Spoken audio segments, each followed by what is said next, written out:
શું નામ સાહેબ આપનું? ડોક્ટર કનુભાઈ જે પટેલ, ઓર્થોપેડિક સર્જન, ગુજરાત રાજ્ય વિદ્યાર્થી વાલી મંડળ પ્રમુખ. તો આજે આપના નીટ બાબતે એસોસિએશન દ્વારા કઈ રીતે વાંધા વિરોધ દર્શાવવાનો છે, કઈ કઈ મેટર સમાવેશ થઈ ગયો છે? આપ જાણો છો કે જે નીટ 2024 યુજી પરીક્ષા થઈ એની અંદર ઘણી જ બધી ગેરરીતિઓ, કૌભાંડ, ગડબડીઓ, ઇરેગ્યુલેરિટી અને ડિસ્ક્રિપન્સી જોવા મળી છે. નીટ પરીક્ષા પહેલાં જ મિનિમમ 10 લાખથી માંડી 35 લાખ અને આજના પેપરમાં આપે આવ્યા પ્રમાણે 1 કરોડ સુધી એડવાન્સ પૈસા લઈને, ઇવન ચેક દ્વારા લઈને મોટું કૌભાંડ, એટલે કે મધ્યપ્રદેશ જે વ્યાપમ કૌભાંડ થયું, વ્યાપમ કૌભાંડ ફક્ત એક રાજ્ય પૂરતું હતું, પરંતુ આ મલ્ટી સ્ટેટ પૂરા ભારત દેશની અંદર ઘણી બધી લેવલે, ઘણી બધી જગ્યાએ મોટામાં મોટું કૌભાંડ થયું છે. લગભગ 1.5 લાખ રેન્ક આગળ પાછળ થયા છે અને 40 લાખ ઓન એન એવરેજ લેવામાં આવ્યા છે. એટલે 6,000 કરોડનું મોટું કૌભાંડ થઈ અને એ લોકોને વધારે માર્ક આપવાના, રેન્ક વધારે આપવાનું બહુ જ મોટા પાયે કૌભાંડ થયું છે, ગેરરીતિઓ થઈ છે. પેપર આપવા પહેલાંથી એડવાન્સમાં પ્લાનિંગ કરી અને એ લોકોને પેપર સેટ આપી દેવામાં આવ્યું છે, એટલે કે પેપર લીકેજ થયું છે. 5 તારીખે પરીક્ષા હતી, એની 4 તારીખે રાત્રે સોશિયલ મીડિયાની અંદર, ખાસ કરીને ટેલિગ્રામની અંદર પેપર આપ જોઈ શકો છો, લીક કરી નાખવામાં આવ્યું છે.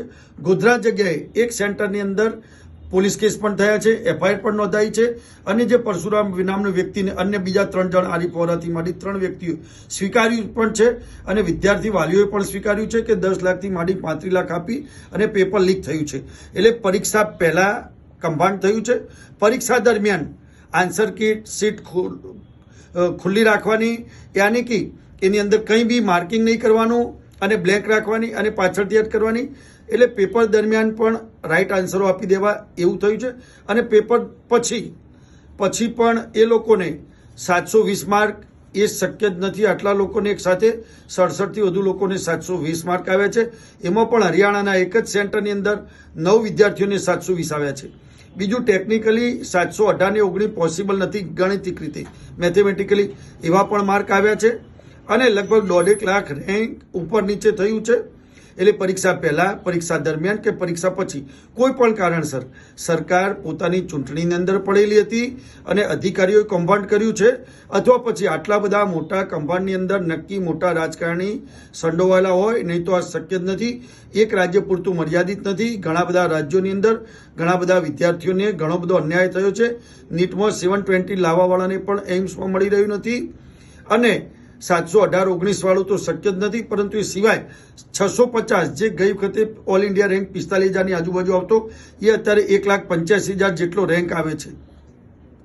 એટલે તમામ લેવલે એ લોકોએ કૌભાંડ કરવાનો, રેન્ક આપવાનો, પૈસા ભેગા કરવાનો કોઈ પણ એક પણ મોકો છોડ્યો નથી. આથી જે ખરેખર સાચા વિદ્યાર્થીઓ છે, ગરીબ વિદ્યાર્થીઓ છે, મહેનતુ વિદ્યાર્થીઓ છે, એને બહુ જ મોટો અન્યાય થઈ રહ્યો છે. અને ગવર્મેન્ટ ફ્રી સીટ તો મળવાનું સ્વપ્ન જ ભૂલી જાઓ, પરંતુ જીક્યુ કોટા જેની ફી 7 લાખથી માંડી 18 લાખ વાર્ષિક હોય છે અને મેનેજમેન્ટ કોટા એમાં પણ હાલ મળી રહ્યું નથી, એવી પરિસ્થિતિ આવી ગઈ છે.